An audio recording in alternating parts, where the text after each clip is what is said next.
My name is John Lomax. I'm the BDM for the North of England, North Wales and a little bit of Mid Wales, and I've been at TPPL since the 1st of February 2010, so nearly 16 years. What is your favourite part about being a BDM? The variety, really, in terms of the amount of customers that I've got, which are not just councils, housing associations, trusts, charities, etc. And now the amount of assets and services that we're able to provide through frameworks. It gets bigger all the time, but obviously, currently we've got a lot of frameworks. So if the phone rings and people can reel off a list of things, and we can pretty much supply virtually everything I get asked for, really. What's the most challenging part of being a BDM, and how do you deal with it? Well, having been here such a long time, and obviously very experienced in it now, I don't really have any challenges.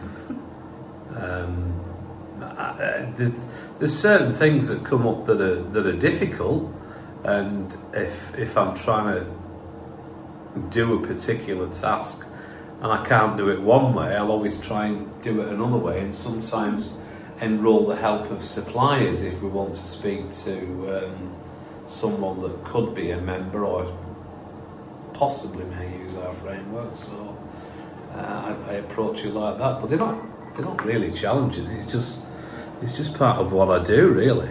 How do you feel about the current state of the market? The current state of the market for us is pretty healthy. It's not really busy on every single framework, but we've got that many different frameworks now doing that many different things, and it just keeps us busy a lot of the time. And obviously, having just awarded our new bus framework and the way that framework actually looks, we've got high hopes for that. If you were able to predict market trends, what do you think would be a new market trend in the near future?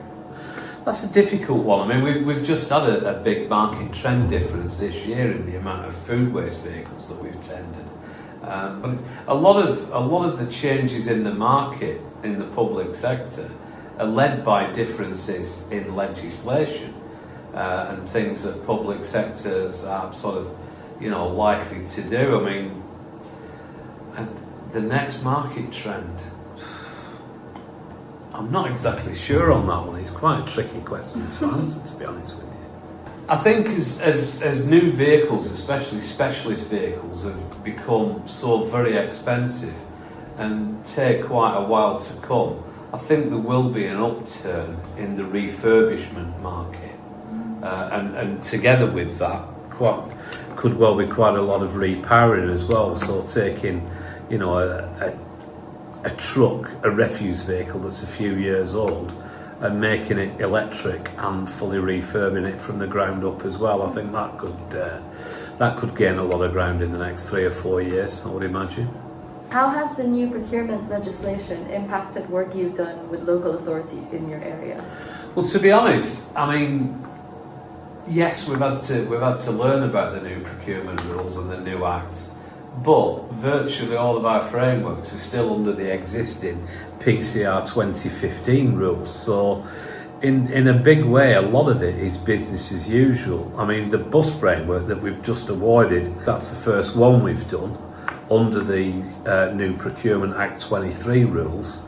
And then the next one after that will be the grounds maintenance and plant framework. So I'm kind of just picking it up as I go along, really, and on the slightly different processes. It's meant to be more streamlined. With a greater emphasis on the inclusion of social value within public procurement, what single piece of advice would you offer local authorities when considering social value? It depends on the asset. I mean, social value is the new big thing in the public sector. And a lot of councils are doing it. My advice would be, don't make the score on the tender for social value too high, because I have seen it where it can certain times put bidders off from bidding, because obviously you know, what we do on vehicles is different, and you may be engaging with a supplier that's over 100 miles away. So if a council can put a big score on the social value, it doesn't always go in their favour sometimes.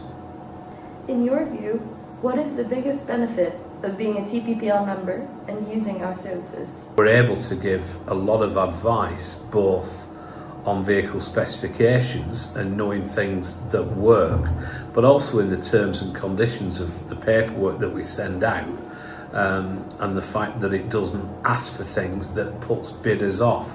Because sometimes we can see tender paperwork from when a council may have run something themselves and they may have got any bids, and we can read through that paperwork and identify where we believe it went wrong. So we sort of, you know, avoid that. So there's knowledge at either end, both from me, the business development manager, but also, you know, to a vast degree from our tender team as well, that put the paperwork together, and we'll meet with customers, and obviously, you know, we'll also get in our car and go and see people a lot, and we prefer to do that than do Teams meetings quite often, because it's just it's better. It's a better environment for a meeting when you're face to face, rather than looking at someone on a computer monitor, really.